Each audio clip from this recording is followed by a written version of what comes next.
Hello guys, तो मैं ले आया हूँ बॉडी बिल्डिंग की बहुत सारी नई अपडेट्स। और आज की फर्स्ट अपडेट में हम बात करते हैं डायरेक्ट लैंसफर्ड की, यानी कि हमारे डिफेंडिंग और रेनिंग मिस्टर ओलंपिया चैंपियन के बारे में। और डायरेक्ट लैंसफर्ड का अभी भी गाइस ऑफ सीजन कंप्लीट नहीं हुआ है। अब देखो, मिस्टर ओलंपिया में सिर्फ 20 वीक्स 19 वीक्स बचे हैं।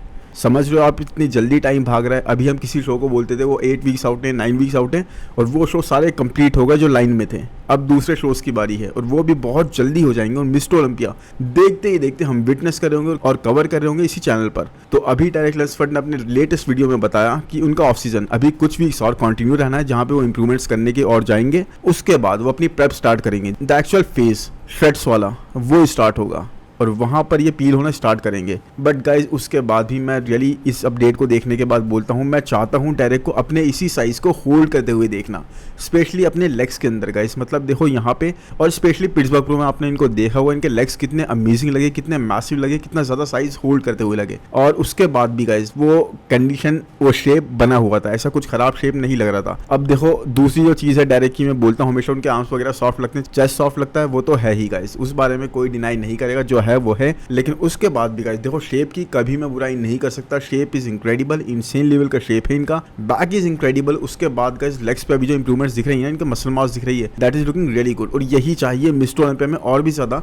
कंपेटिटिव एज अपने पास लाने के लिए। क्योंकि देखो, हार्डी के लेग्स आपने देखा आर्नोल्ड क्लासिक में दोबारा से वापस आ गए हैं पुराने वाले। जिस तरह की मसल मास वो कैरी करते थे ना अपने लेग्स पर, अब वो दोबारा ले आए हैं। सैमसन भी लेग्स के मामले में कभी लैक नहीं करते। एंड्रू भी इस बार फर्स्ट टाइम अपना ऑफ सीजन लेकर आ रहे हैं। तो डायरेक्ट को हर तरीके से बहुत स्ट्रांग वे में अपने आप को प्रिपेयर करना होगा। बट देखो, डायरेक्ट के साथ ये चीज़ हमने लास्ट ईयर भी देखी थी कि जब वो गेस्ट पोजिंग करने आए थे, या उससे लास्ट ईयर भी गेस्ट पोजिंग करने आए थे, उनके लेग्स बहुत मैसिव थे।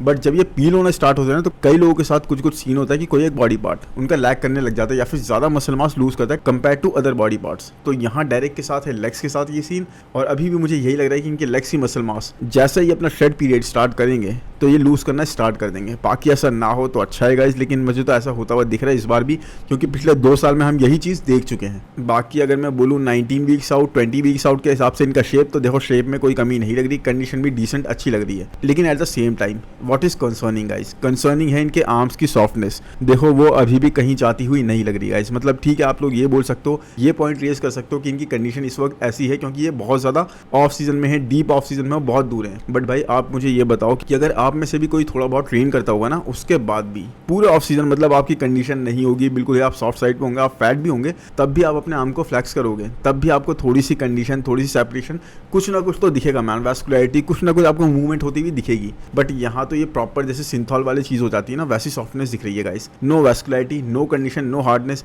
No bicep peaks, nothing. तो ये एक बहुत बड़ा क्रिटिसिज्म मेरे हिसाब से डायरेक्ट को फेस करना पड़ेगा। और देखो, अगर आप समझ रहे हो सिर्फ मैं ही इस बारे में बात कर रहा हूँ, तो भाई किसी और बाहर के किसी चैनल को जो कवर करते हैं इस तरह की अपडेट्स, उनके वीडियोस को लगा के देख लो और कमेंट सेक्शन में देख लो, बाढ़ आई हुई है इस तरह की कमेंट्स की कि सिंथॉल वाले आर्म्स लग रहे हैं, सॉफ्ट लग रहे हैं, बलून वाले आर्म्स लग रहे हैं, वीकेस्ट मिस्टर ओलंपिया। अब देखो, मैं वीकेस्ट मिस्टर ओलंपिया नहीं कहूँगा गाइस, ऐसे में कोई कमेंट पास नहीं करूँगा, लेकिन हाँ, आर्म्स की सॉफ्टनेस एक बहुत बड़ा कंसर्न है। सिंथॉल वाली चीज़ लग रही है बिल्कुल ही, अभी भी कुछ नहीं पता लग रहा। मिस्टर ओलंपिया में भी देख लेना, आपको कुछ भी आर्म्स में डिफरेंस पता नहीं लगेगा। No vascularity, nothing. बट इनको अब ऐसा चैंपियन ही चाहिए। So who I am to argue, मैं इस चीज़ को लेके कैसे आर्ग्यू करूँ, इनको इसी तरह का स्टेटमेंट बनाना है। बाकी इनको देख के ना अब I am really liking Samson now, क्योंकि सैमसन इज रियली बैलेंस्ड, उनकी पूरी फिजिक बैलेंस्ड है, उनके आर्म्स वगैरह कहीं पे भी देख लो, कंडीशन यस उस लेवल की वो नेल नहीं करते गाइस। उसके बाद भी ये सिंथॉल वाली चीज़, सॉफ्टनेस वाली चीज़ चेस्ट में या फिर उनके आर्म्स पे नहीं लगती।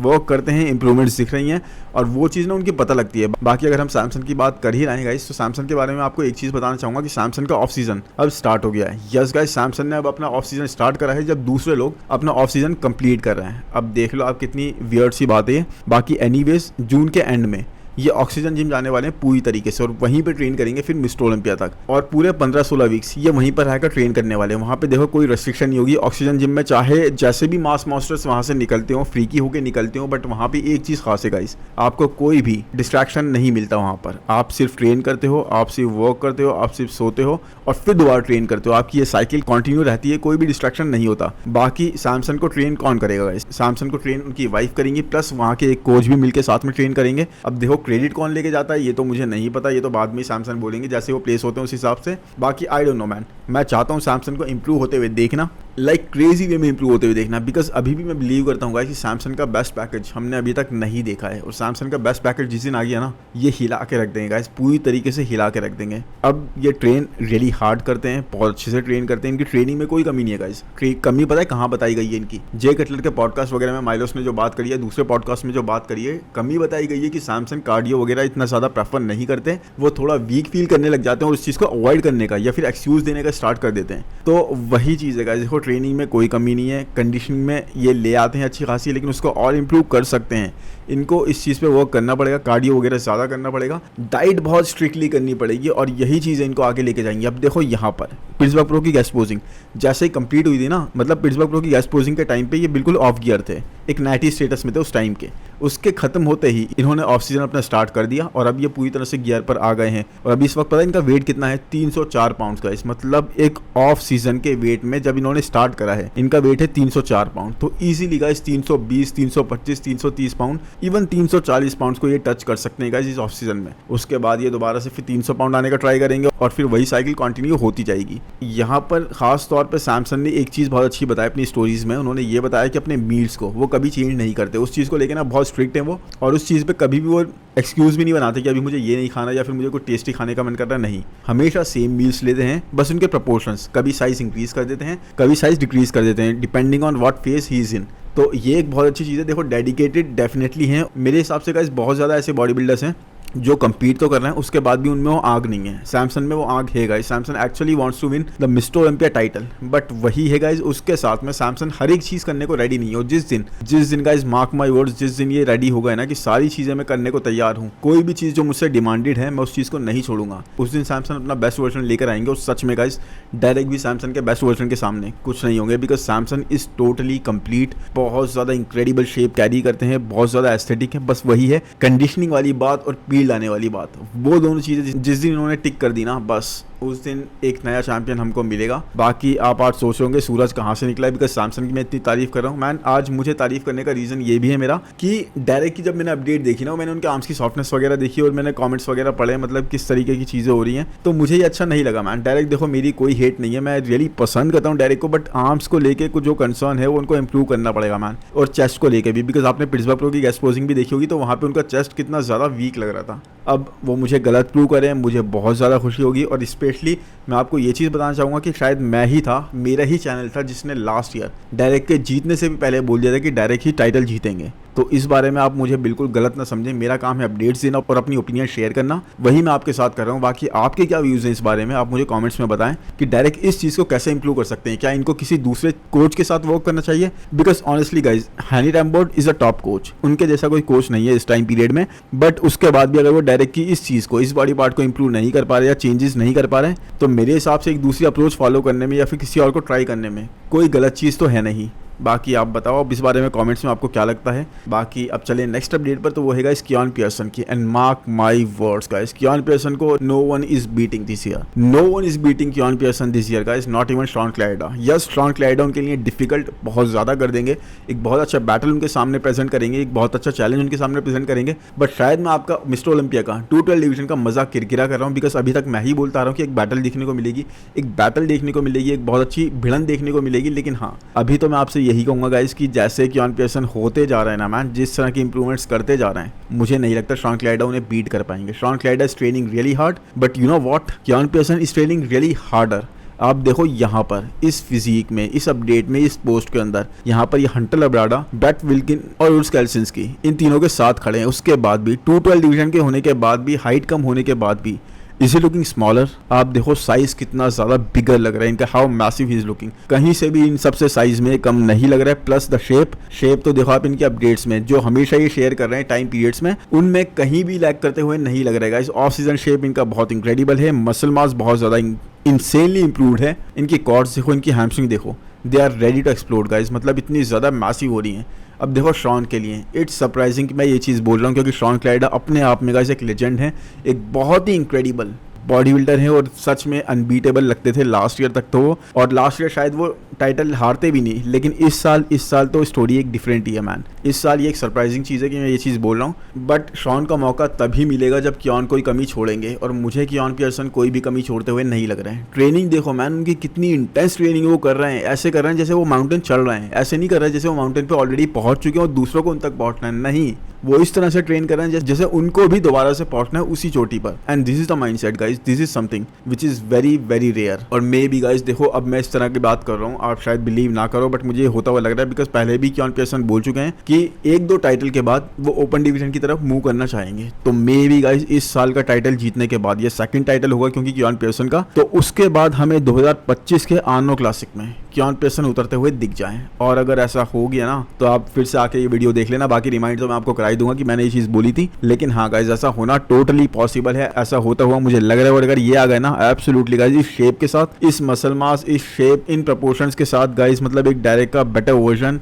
ही is going to be a really tough nail to crack. Trust me, इनको हराना बहुत ही मुश्किल होगा ओपन डिवीजन में, इवन आर्नो क्लासिक में गाइज, किसी के लिए भी बहुत जबरदस्त कंटेंडर होंगे हर एक टाइटल के लिए जहां पर भी ये कम्पीट करेंगे। बाकी अब इनकी बात तो हो गई, अब चलते हैं नेक्स्ट अपडेट पर, वो है गाइस स्टेफन मटाला की। अब देखो, स्टेफन मटाला इस साल ना बहुत ज्यादा सुर्खियों में है, और उसका रीजन एक ही है गाइस, जब से इन्होंने कोच चेंज करे ना, पिटोर के साथ वर्क करना, ट्रेन करना स्टार्ट करा है पैट्रिक टूर के साथ, तब से एक मजा आ गया इनकी फिजिक को देखने में, इनकी अपडेट्स को देखने में। अब देखो, इतनी अपडेट्स ये खुद शेयर नहीं कर रहे हैं जितनी पैट्रिक टूर अपने पेज पर इनकी अपडेट शेयर कर रहे हैं। तो इस अपडेट के अनुसार गाइस 29 पाउंड्स ये ऑलरेडी लूज कर चुके हैं अपनी प्रेप के स्टार्टिंग पॉइंट से। और उसके बाद गाइस अब होता है हार्ड पार्ट स्टार्ट। अभी तक तो चलो फिर भी इजी पार्ट था, जैसे जैसे आप अपनी प्रेप में आगे बढ़ते रहते हो, जैसे जैसे आप बिल्कुल शेडिड होने के, बिल्कुल अपनी प्रेप कंप्लीट करने के फेस में जाते रहते हो, वैसे वैसे टफ पार्ट स्टार्ट होता जाता है, उतना ही डिफिकल्ट होता जाता है, और ज्यादा फैट लूज करना, और ज्यादा शेडिड होना, और ज्यादा मसल को अपने रिटेन करना। अब देखो, इनको अभी भी 14 पाउंड्स लूज करना है, अभी भी अपने वेट कैप के क्लासिक डिवीजन के ऊपर है 14 पाउंड्स,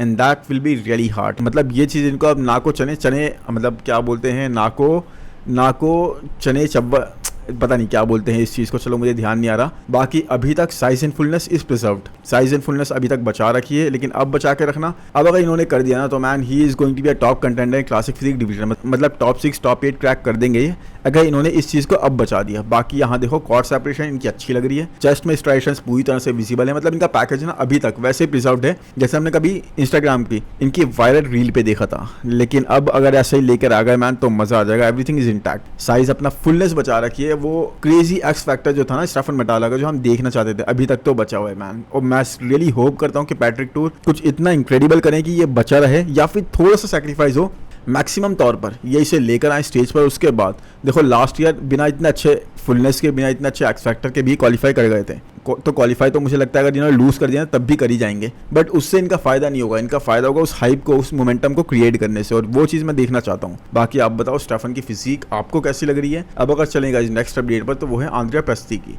और आंद्रिया प्रेस्टी इस वक्त है इस अपडेट के अकॉर्डिंग 3 वीक्स आउट। अब 3 वीक्स आउट तो एम्प्रो प्रो है नहीं, तो 3 वीक्स आउट कौन सा शो होगा? इस Toronto pro, I think Toronto pro में ये कम्पीट करने वाले हैं, बट अभी तक कंफर्म नहीं है, शायद इन्होंने गलत सलत लिख दिया उस बारे में, बट इस अपडेट के अकॉर्डिंग तो ऐसा ही लग रहा है। बाकी गाइज, आंद्रिया प्रेस्टी कभी भी ऑफ नहीं आते, हमेशा कंडीशन पूरी नेल करके आते हैं, पीक पर आते हैं। कंडीशन में आई थिंक इनके लिए हम कोई क्वेश्चन रेज कभी कर ही नहीं सकते। बहुत सारे एथलीट्स होते हैं जिनके लिए क्वेश्चन रेज हो जाते हैं, बहुत सारे होते हैं जो हमेशा कंसिस्टेंटली अपने आप को किसी न किसी चीज़ में प्रूव करते रहते हैं। तो कंडीशनिंग एक वो एस्पेक्ट है जहाँ पर ये अपने आप को प्रूव करते आ रहे हैं। बाकी क्वालिफाई भी लगातार 2-3 साल से हो रहे हैं, और मिस्टर ओलंपिया के स्टेज पे पहुंच भी जाते हैं, बट अपनी ना छाप नहीं छोड़ पा रहे। उसके पीछे रीजन जो है गाइज, वो ये है सिर्फ इनके लेग्स। अभी तक इन्होंने अपने लेग्स की मसल मास को इंप्रूव नहीं कराया गाइज, इंक्रीज नहीं कराया। देखो, इंप्रूवमेंट्स डेफिनेटली कर रहे होंगे, बट अभी भी देखो इस अपडेट में आप देख सकते हो अपनी हैमस्ट्रिंग ये प्रेजेंट कर रहे हैं, अपनी कॉर्ड्स भी इन्होंने दिखाई हैं, और मुझे डेफिनेटली गाइज उस तरह का मसल मास अभी नहीं लगा। अभी भी ये काफी लैग करते हुए लगे, जैसे आप देख रहे हो यहाँ निक वॉकर की, मार्टिन की हमने हैमस्ट्रिंग देखी थी, हाँ मैसिव देवर। बाकी आप हार्डी की भी देखते हो, डेरेक वगैरह की भी हैमस्ट्रिंग मतलब इन लोगों की बहुत मैसिव होती है गाइज, और यहाँ पे ये बहुत ही ज्यादा लैग करते हुए लग रहे हैं। इसके पीछे का रीजन देखो, यहाँ समझ में आता है इनकी अपडेट में। यहाँ पर ये वे कर रहे हैं 122 से 123 किलोग्राम, तो 270 पाउंड के आसपास ये हैं। 270 पाउंड गाइज, अभी भी इनको 3 वीक्स की प्रेप करनी है, तो आई थिंक 10 पाउंड ये और लूज कर देंगे, या फिर 8 पाउंड।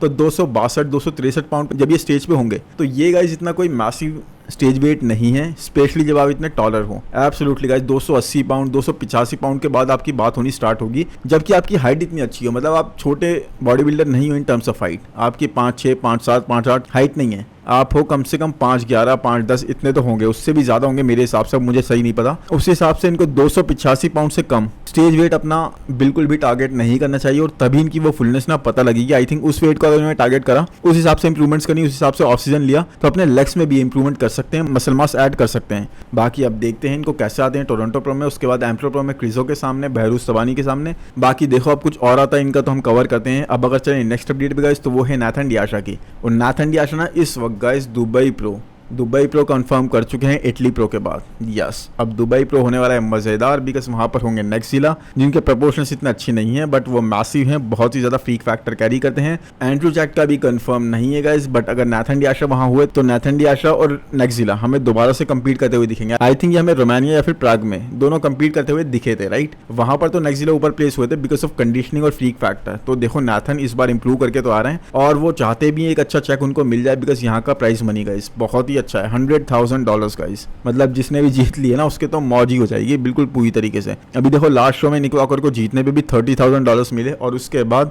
10,000 की एक रिंग मिली थी। तो यहाँ पर तो विनर को 100,000 मिलेंगे, तो आई थिंक सेकंड थर्ड प्लेसर को ही 30,000 मिल जाएंगे। तो ये एक अच्छी अपॉर्चुनिटी है सबके लिए अच्छा प्राइज मनी लेने की। बाकी नाथन और नेक्सिला को देखने के लिए मैं एक्साइटेड हूँ। नाथन से मुझे बहुत ज़्यादा एक्सपेक्टेशंस हैं, बिकॉज इंप्रूवमेंट्स करके वो इस बार आ रहे हैं। बाकी उनके लैट्स वगैरह इतने अच्छे नहीं है, लेकिन हाँ वही नेक्सिला का पता नहीं है। एक बार तो उन्होंने बहुत अच्छी कंडीशन हमें ला के दिखा दी, बल्कि 2 बार दिखा दी। एक बार उन्होंने अपना प्रो कार्ड जीतते में दिखाई, उसके बाद प्रो शो में भी दिखाई। अब यहाँ देखते हैं नाथन के सामने, कि इंप्रूव्ड नाथन के सामने ये कैसे लगते हैं।